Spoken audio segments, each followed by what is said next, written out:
Yes, what is a chemical equation? ये रासायनिक समीकरण क्या होते हैं? The method of representing a chemical reaction with the help of symbols and formula of the substances involved in it is known as a chemical equation. रासायनिक अभिक्रियाओं में वह तरीका या पद्धति जिसमें पदार्थों को उनके प्रतीक चिन्ह या फॉर्मूलों के द्वारा व्यक्त किया जाता है, उन्हीं को हम केमिकल इक्वेशन कहते हैं। ये तो है आपकी डेफिनेशन। अब इसको एक एग्जाम्पल के द्वारा समझते हैं। Zinc metal reacts with dilute sulfuric acid to form zinc sulfate, and what will happen? Hydrogen gas will evolve. Zinc की रिएक्शन जब हम सल्फ्यूरिक एसिड से कराते हैं तो जिंक सल्फेट और हाइड्रोजन गैस का निकलना इसमें होता है, पाया जाता है। ये जो आप देख रहे हैं यहां कहलाती है word equation. Zinc sulphuric acid, zinc sulphate, hydrogen. Arrowhead से लेफ्ट का जो पोर्शन आप देख रहे हैं ये पार्ट कहलाता है रिएक्टेंट। एरोहेड के राइट साइड में आप जो देख रहे हैं ये कहलाता है प्रोडक्ट। तो रिएक्टेंट साइड में दो पार्टिसिपेंट सब्सटेंसेस हैं, दो लोग अपना योगदान देने आए हैं, एक है जिंक और एक है सल्फ्यूरिक एसिड। अब इनमें रिएक्शन होंगी और रिएक्शन होने के पश्चात नए पदार्थ का यहां निर्माण हम देख रहे हैं। तो जिंक सल्फेट और हाइड्रोजन गैस यहां पर हमें प्राप्त हो रहा है। तो ये नए पदार्थ हैं, इनको हम प्रोडक्ट कहते हैं। तो यहां जिंक को Zn के द्वारा, सल्फ्यूरिक एसिड को H2SO4 के द्वारा, जिंक सल्फेट को ZnSO4 और हाइड्रोजन गैस को H2।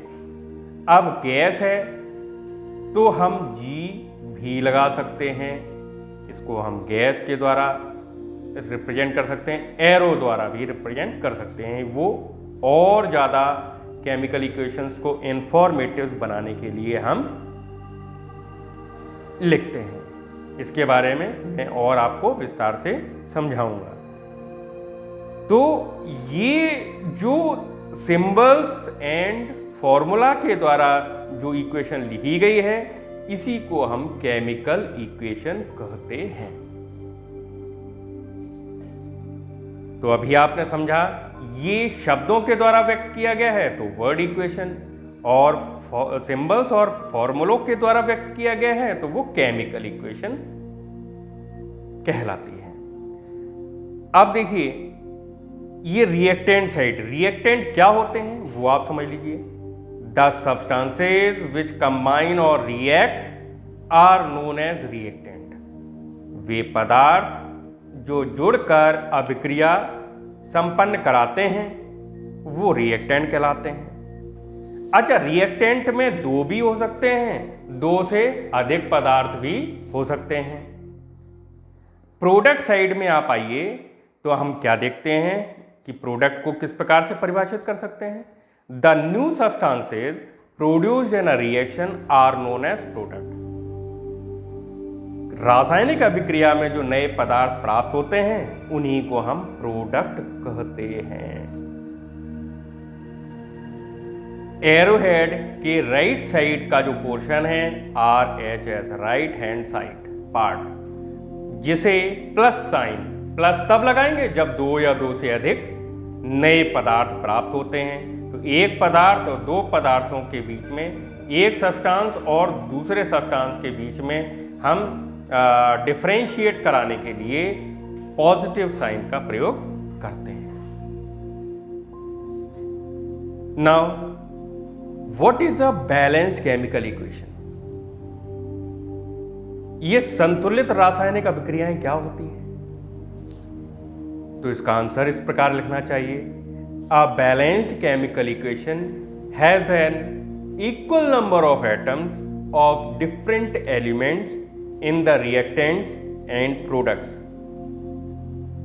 तो संतुलित जो रासायनिक अभिक्रियाएं होती हैं उसमें जितने भी तत्व होते हैं उनके परमाणुओं की संख्या रिएक्टेंट साइड और प्रोडक्ट साइड एक समान रूप से बराबर होती है।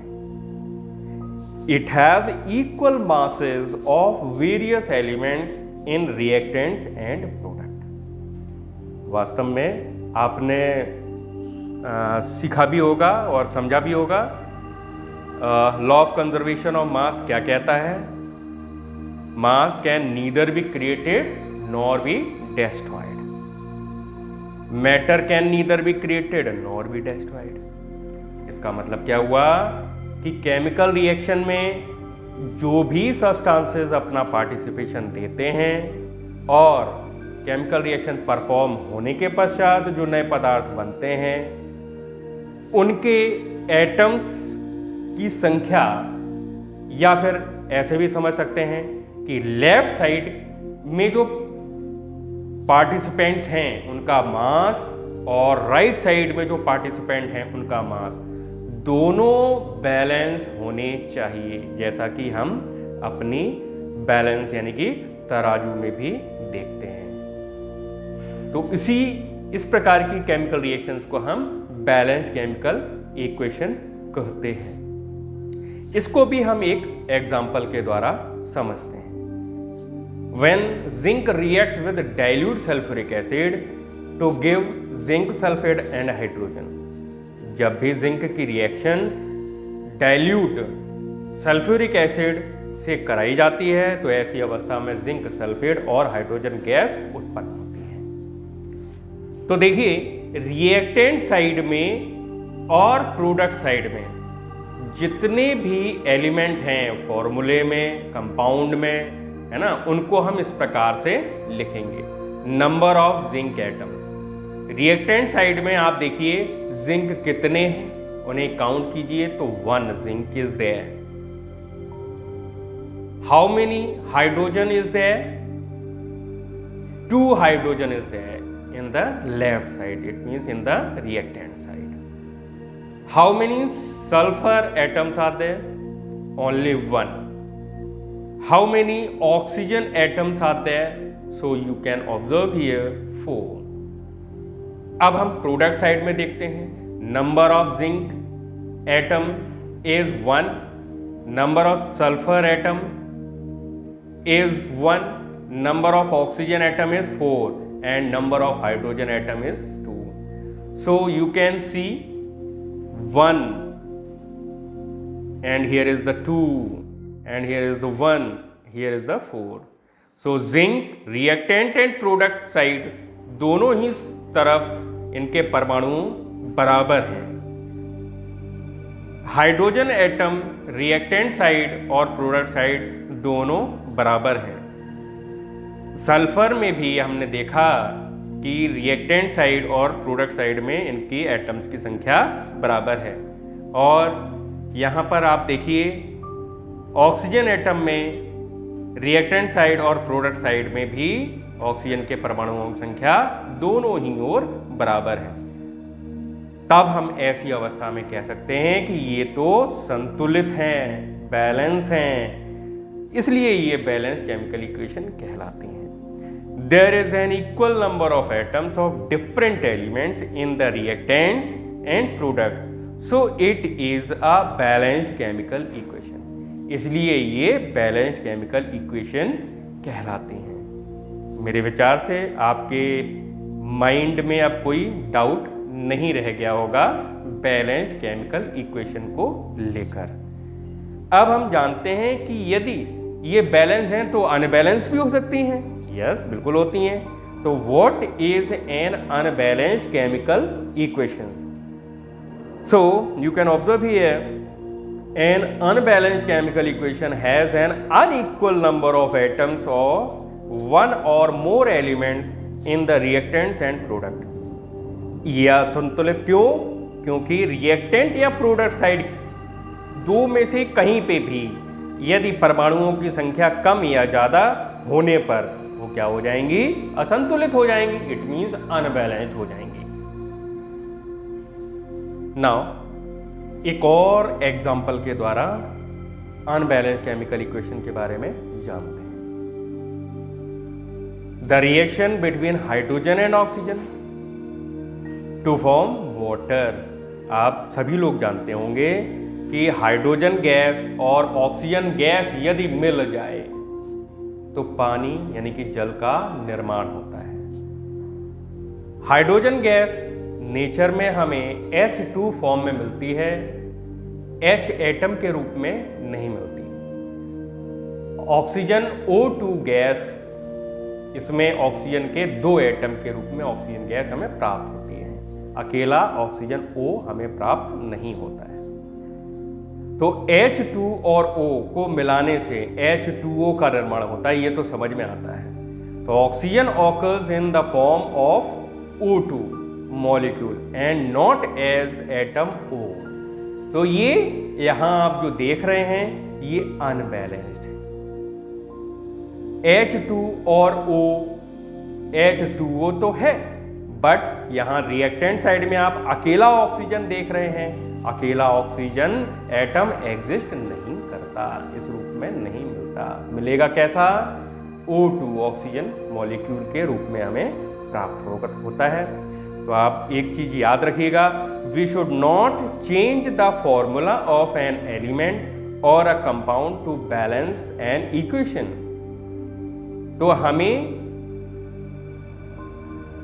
जब भी संतुलित समीकरण किसी भी कंपाउंड या तत्व के लिखने होते हैं तो हम फॉर्मूले चेंज नहीं करते.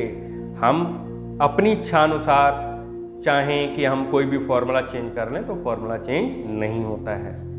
उसमें हमें बैलेंस करा के देखना होता है. तो सबसे पहले समझते हैं कि भाई ये जो तत्व हैं वो नेचर में किस रूप में प्राप्त होते हैं.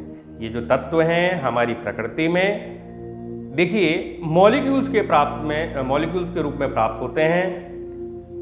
जब 2 एटम मिलकर कोई मॉलिक्यूल का निर्माण कराते हैं तो वो कहलाते हैं डायएटॉमिक. और मोनोएटॉमिक जिसमें एक ही एटम हो, नेचर में फ्री स्टेट में प्राप्त होता हो, वो मोनोएटॉमिक मॉलिक्यूल कहलाता है. और डायएटॉमिक में क्या होते हैं कि 2 एटम मिलकर एक मॉलिक्यूल का निर्माण करते हैं. जैसे ऑक्सीजन गैस तो O2, hydrogen gas H2, nitrogen gas N2 के रूप में प्राप्त होगा, fluorine gas F2, chlorine gas Cl2, bromine Br2 and iodine I2. अब इसी क्रम में आगे हम सीखेंगे बैलेंसिंग ऑफ केमिकल इक्वेशन के बारे में. रासायनिक समीकरण को किस प्रकार से बैलेंस किया जाता है. तो इसकी डेफिनेशन आप अपनी नोटबुक में नोट कर सकते हैं. The process of making the number of different type of atoms equal on both the sides of an equation is called balancing of equation. उसी को हम क्या कहेंगे? Balancing of equation.